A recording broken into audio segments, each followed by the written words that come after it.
નવસારીના દુધિયા તળાવ વિસ્તારમાં ટ્રાફિકની સમસ્યા હલ કરવા મહાનગરપાલિકાએ ડિમોલિશન હાથ ધર્યું છે।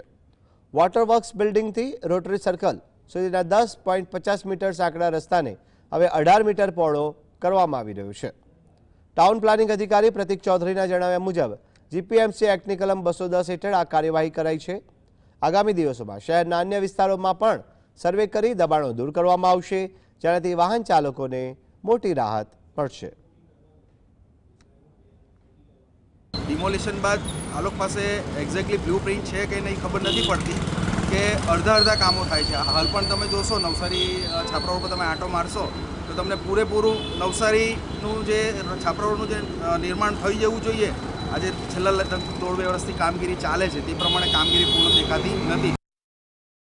તળાવ વોટરવર્ક્સ બિલ્ડિંગથી રોટરી સર્કલ તરફ જતા રસ્તા પર આશરે હાલે હયાત રસ્તો 10.50 મીટરનો છે। એના પર ડિમોલેશનનું કામગીરી હાથ ધરીને આજે 18 મીટર રસ્તો ખુલ્લો કરવાની કામગીરી શરૂ કરવામાં આવે છે।